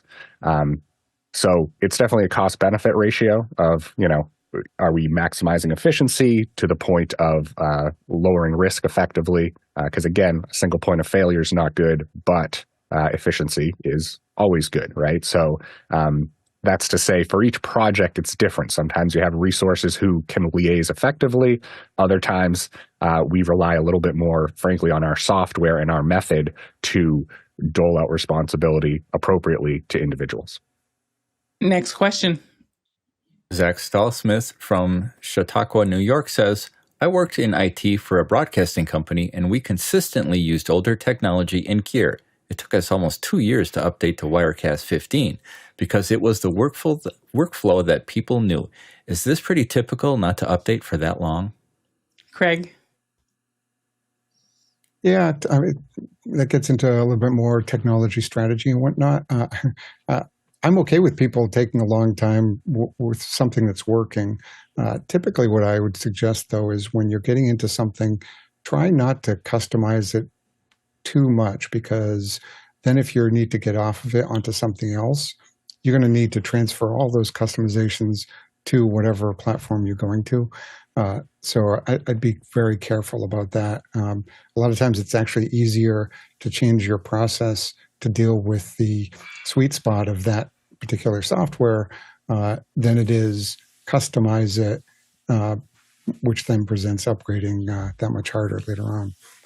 So I don't know specifically about efforts to migrate Wirecast or update. It sounds like more of an app dev kind of an issue. At what point in time do they bring you in? Just looking at this question, it's probably part personnel, their internal team trying to figure out, like, where do you come in the conversation in that regards? Have their team already made a decision we have to, or you a little bit more advanced so that you can help talk them through best case scenarios? It's earlier now. In the early days of the company, we'd get brought in more after they tried it themselves, and because they don't do it all the time, they're not very good or efficient at it, and they have day jobs. So, but nowadays, especially with our partners, so some of our partners, VMware, Dell, and others, they have good relations with these big companies, and they'll get wind of, by the end of 2024, we're going to run out of space or power in the hospital's data center. We better start planning. And that's when they'll pull us in fairly early in the planning stages so that we can guide them on what the overall timetable is. We had one manufacturer in Pennsylvania we working with, and everybody else was giving them a 5-year timetable because of the methodologies they were all using. We said, a year and a half or so, maybe 2, depending on how quickly you can go. And fortunately for us, they picked us, and it actually went faster than plans. But everybody else was guiding them to more the 3 to 5 year plan. So a lot of it just comes down to the experience. Obviously, we've been doing it for a long time and can nail the plans pretty quickly. So that's generally how it goes. Pete? I think the often, let me start over. I think when people say they're consistently using older technology, like in this question, it really begs the question, why are you using that older technology and why have you stuck with it? And I think one of the things, our company strives to do is make change to new technology, which I feel like there's always an opportunity for, more frictionless, right? And by doing so, you can actually take advantage of that newer technology in a more streamlined way, in a more frictionless way that allows you to stay on the bleeding edge of technology as is appropriate for your business. So I think, is it pretty typical to not update data for that long, or not update software and technology for that long? I think it was, but I think the more we see in the market is continuous change across the board, whether it's, whatever silo in your IT, there is opportunities for continuous change. And what we are trying to do in our company, and I think a lot of other people who do similar projects are attempting to do, is continue to make that change more frictionless and more and faster to attain. And as a result of that, I think this will become less of a issue you see where people are sticking with old technology for longer because of some obstacle that they thought they couldn't overcome in a timely manner or for some other reason. Next question. John Preto in Las Vegas, Nevada writes, we found a double crossover from self-hosted versus Amazon Web Services, statistically making sense at the low and high end to self-host and in between AWS. Have you seen the same? Craig? Yeah, it's interesting that there was... So we started in the business when everything was physical, and then it moved to virtual about 2011, 2012. And obviously, since then, a lot of it's been about the cloud. Once you understand, hey, here's our application, and here's the data and servers it needs to run on, and the other things it needs to integrate, then you can move that around as a entity. In some cases, if it needs a lot of memory, it may not be a good fit for the cloud. And so we've seen, or if it's a certain type of bandwidth, it may not be great for the cloud. And so we have seen repatriation from the cloud back to a local data center. But essentially, if you can maintain the high level information about what's connected to what, then you can plan for those sort of things and say, oh, if this app gets bigger and bigger, we're going to have to move to the cloud so it scales. Or, oh, the high performance stuff isn't working very well in the cloud. Let's pull that back. And be able to do that without getting worried, what am I breaking? Because you've got it documented. Next question.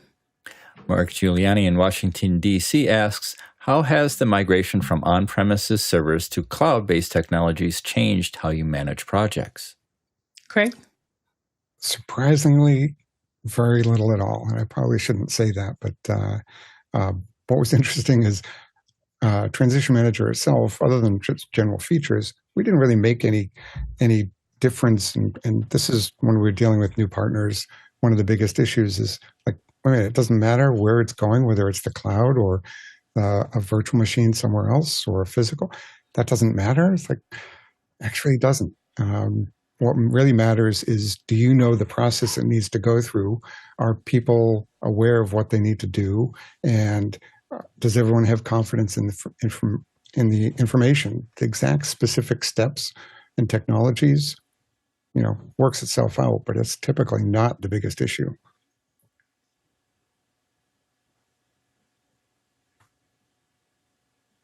Pete? I would just add to that, because I thought the same thing when I read this question is, the methodology is the same. It's consistent. It involves the steps it involves. Those steps don't change. The questions you ask are tweaked slightly when you're talking about cloud versus on-premises. And the available methods for actually imparting change, whether it's using a software tool, using scripts, integration capabilities, those have enhanced the way that we can manage and undertake these projects. But essentially, again, at its core, you're dealing with the same methodology. You just have a new opportunity for tools and the like as you manage the projects. Next question. From Kenny Hampton in Greenville, Illinois. In your work, you must become privy to proprietary or legally protected information of your client. How do you deal with protected information? Do companies such as yours have a fiduciary responsibility to your clients? Craig? Yes. We've got a lot of insurance for errors, omissions, and all that kind of stuff. We're ISO 12,007, 2000. I'm going to bungle the number. But we take security super seriously. Two-factor authentication, encrypted at rest. We've worked with military and government agencies, international banks, and they obviously take it super seriously and tech us out because they want to make sure that nothing slips out through the back door. And more interestingly, as we're going along, there's data, like if you're doing a drug trial, you're going to screw up the drug trial if one person touches a physical or virtual server without somebody else watching. And so in our run books that plan out these things, we'll have some of that as well. And so whether that's a drug trial issue or PCI or other personal information, we'll tag those databases, those servers in such a way that we can uphold their policy. Because as an organization, they have policies, and that's one of the things that we typically will meet with them about is how do we caretake for your security issues? Next question. From Roscoe Jones in Madison, Indiana. Roscoe asks, how do you go about replacing that old person who is still in love with their old technology and software? How often might that be a top manager who hired you? Craig? How do you go about replacing the old guy? As an old guy, I don't want to answer that, but it's some of the older folks, older and in chronology, know where all the details are. And so typically when we go into clients, we're looking for who knows all the details of what's connected to what, because they typically have systems, but there's always a couple of people that know the ins and outs. And so we usually seek those people out because they're rock stars as far as knowledge about the company and how everything works. Nigel? Yes, of course, we don't mean old in the terms of age. We mean in terms of experience, because that would be legally a problem for us. Someone once told me, if you can't change the team, change the team. There will come a point where somebody is blocking. And again, this is going back to the point of needing senior leadership to be involved and committed. I had someone working for me somewhere, and we were trying to redo some brands and to change the whole brand structure of the company. And they fought like cats and dogs or whatever it is to make no changes to their brand, that the brand they managed, they would not listen to any of this. So we changed their job. They got a new job, and they didn't care about that brand anymore. Craig? Yeah, it just reminded me of, so we were doing this project for this global legal firm, and there was a storage admin who refused, I'm not learning one more tool, and just did not want to get involved in it. But all of his colleagues fully bought in. And so we had to assign an intern to sit next to him to actually go on and click the button that says, okay, I'm doing this thing, or I'm done doing it. And that person wasn't available for some event. And so this rings true with what Alex has said. Social pressure does some amazing things. And all of his peers got really upset on one event because he wasn't clicking his task that, hey, I'm working on this. And so they got all upset, and he actually changed his tune where he realized, oh, no one's going to bother me if I click start and done on these things, and they'll just realize what I'm working on. But it was the social pressure that did it. We couldn't have, top management was yelling at him, didn't make an impact, but it was his peers saying, hey, what the hell, we're waiting on you. And that was the big turnaround for that. Next question. Douglas Carmichael asks, what contingencies do you build into large-scale IT projects for sales or policy changes on the vendor side? Think VMware, Broadcom. Craig. Well, VMware is a very big partner of ours, and now Broadcom. I can't speak to them, but in general, these sort of things do get impacted. There's probably half dozen projects a year where someone's acquiring somebody else, and it trips a lot of these up. But if there's a IT project that clearly has their act together, that usually doesn't get interrupted as much as the ones that can't articulate the reason why they're doing it, what the plan looks like, and do they have confidence of all the people working in it. If the acquiring company or merger or whatever other things are going on, if they sniff around the edges and people on the project don't feel it's going to go well, or whisper to the side that it's going to be a train wreck, then it's going to be trouble. But typically for these projects, we have everything planned out so that it gains confidence of the acquiring company or from the IT execs. Next question. Mark Giuliani from Washington, D.C. wants to know, could you elaborate on the process of collaboration and coordination necessary between an IT department and a moving company? Craig. So I didn't want to get too much into a demo, but within Transition Manager, we'll have what we call a recipe that we can put all the steps needed to do some event, and whether that's a virtual event or physical, in the case we're talking about, where you need to be able to unrack something, put it on dollies, get it out to a truck. We've got barcode scanners that will track something wherever it is, put in the GPS thing along with it, so we'll know where the truck is, if it's driving across country or not. And so we'll track all of that within Transition Manager so that we can keep everybody up to date. But typically there's a clean handoff after we unrack something, give it to the moving company. We've got a number of moving companies that we've done a lot of work with that are used to that sort of thing.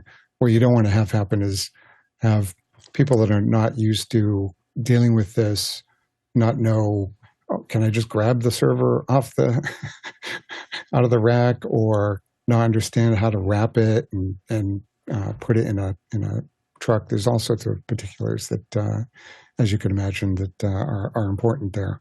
But having a clean demarcation is part of that. Next question.